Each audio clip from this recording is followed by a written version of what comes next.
Des productions et des récoltes gelées jusqu'à nouvel ordre, c'est ce qu'a demandé la préfecture.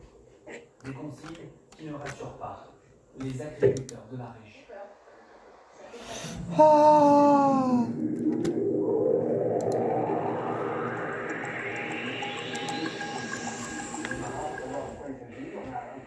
Sur la nature exacte de cette complexe mine. Toute la journée, des opérations de démolition du site font partie, notamment sur la Il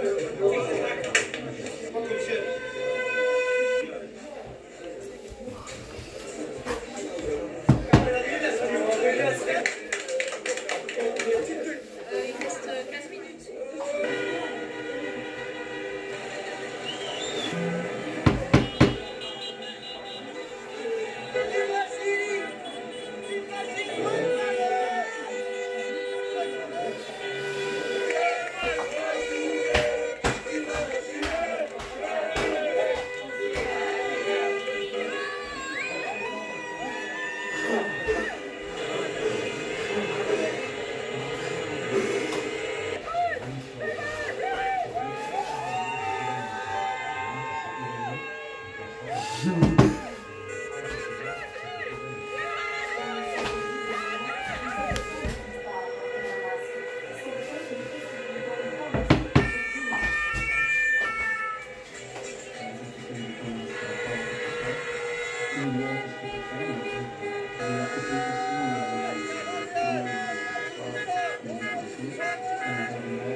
J'ai écouté ce soir Catherine nous a dire que les citoyens rouennais qu'ils soient tous rassurés.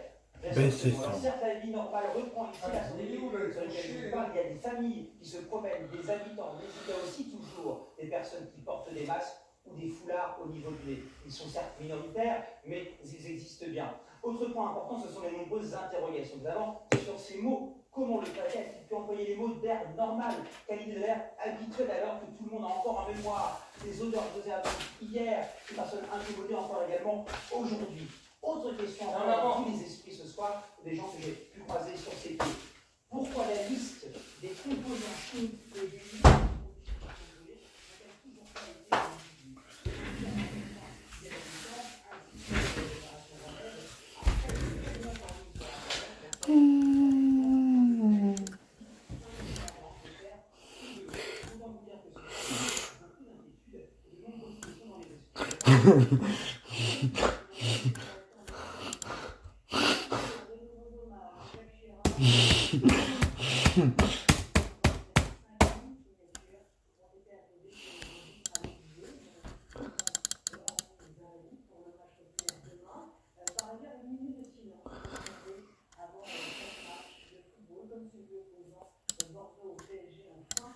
n'a-t-elle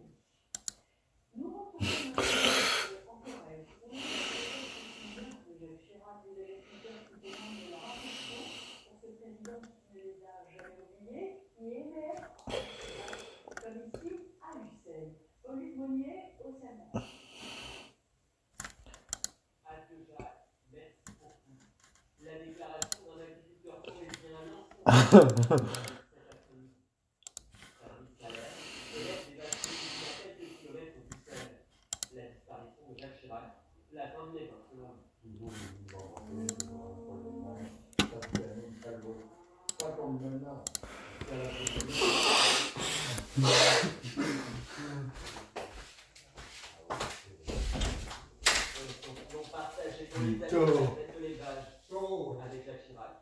Le monde agricole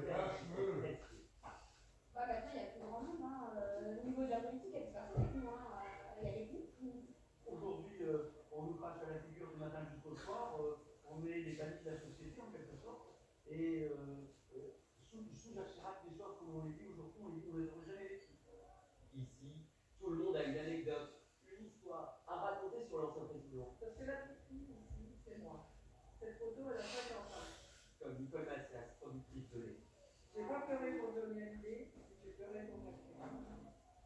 Voilà. Et il ne faut pas m'en demander plus parce que les larmes arrivent. Oui, Sodéras, 8 ans. Tu connais Jacques Chirac?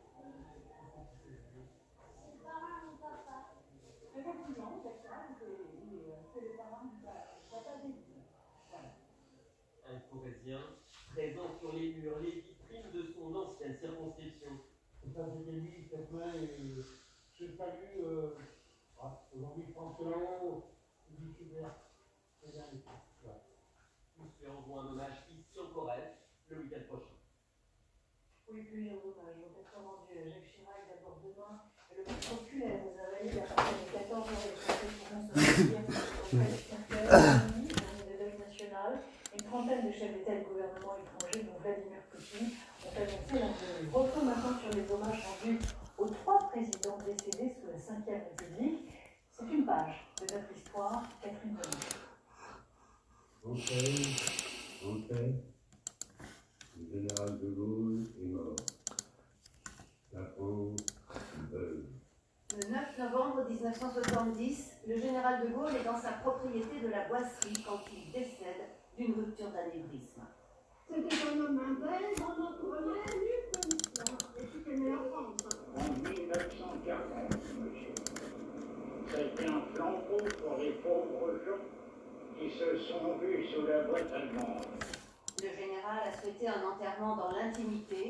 Placé sur un engin blindé, le cercueil traverse dans le silence la petite allée de commandant de l'église.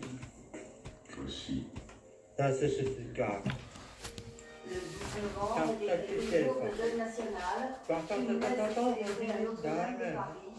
Plus de 80 chefs d'État sont là. Et bien sûr, le président de l'époque, Georges Pompidou. Et 3 ans et demi plus tard, Nous interrompons ce film. T'entends Le président de la République est mort. Georges Pompidou, emporté par la maladie dans l'exercice de son mandat. Ces obsèques ont lieu en toute simplicité à Orvilliers, dans les Yvelines. Son ami de toujours, le président du Sénégal, est là. Ce qui le caractérisait le plus, je l'ai dit hier, c'était l'infidélité. Conséquence du deuil national, de nombreux établissements sont fermés demain. Le dernier hommage lui est rendu à Notre-Dame le 6 avril 1974. Le 11 janvier 1996, 3 jours après sa mort, François Mitterrand est enterré dans sa ville natale de Jarnac. Autour du cercueil, ses 2 familles.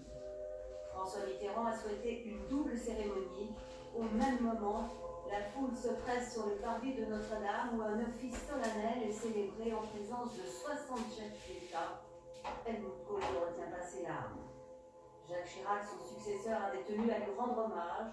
Aucun de ces 3 présidents n'avait souhaité de funérailles nationales. Sachez que vous pourrez suivre lundi sur France 2 dès 9h30 la journée de deuil national pour honorer la mémoire de Jacques Chirac, une émission spéciale présentée par Julien Bugier. En politique, le premier acte de la convention de la droite conservatrice, une démarche par parti, Marion Maréchal, clôture en ce moment même cette journée marquée par plusieurs discours d'écrivains et philosophes.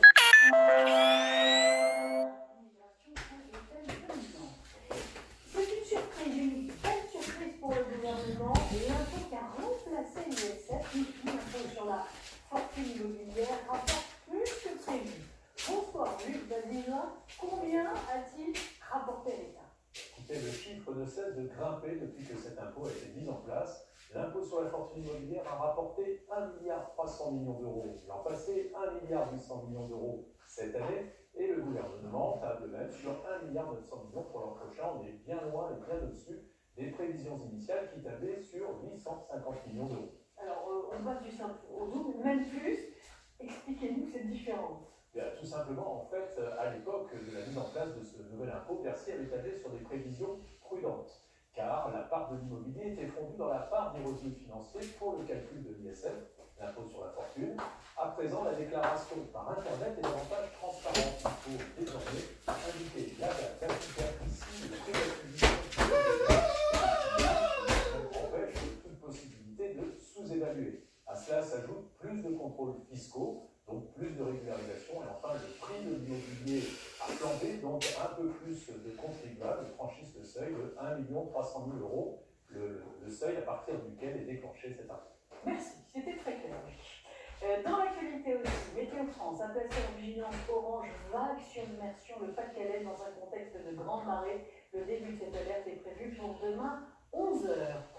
À la une de ce 19-20, cette question: des vignobles français vont-ils disparaître à cause du réchauffement climatique? Une toute nouvelle étude annonce une hausse de 7 degrés en 2100. Depuis le début des années 2000, les viticulteurs sont confrontés à ce problème. Ils cherchent des solutions. Ce soir, nous partons en Champagne, où un vigneron a été l'un des premiers à installer une station météo. Reportage de François Vallet et Frédéric. C'est le vignoble le plus au nord de la France, la Champagne. Au-delà du 50e parallèle, les raisins ne meurent pas. Mais depuis quelques années, les vignerons sont confrontés à un nouveau phénomène. Le soleil brûle le raisin. Ici, c'est un champ qui était top. Et bien, il y a presque 50% de grillés. C'est toute la Champagne qui a été touchée par ça, parce que les températures extrêmes que la vigne ne supporte pas, au-dessus de 40 degrés, plusieurs jours, ça grille les raisins. Ces grappes de pinot noir n'ont même pas eu le temps de mûrir. Elles ont grillé avant. En 1995, Jean-Pierre Fleury a installé une station météo.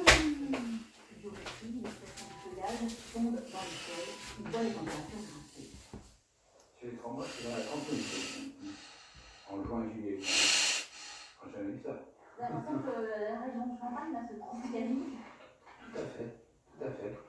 Ce sont surtout les amplitudes thermiques que les plantes ne supportent pas. On est à 20 degrés le 5-6 juin et à 38-39 le 26-27.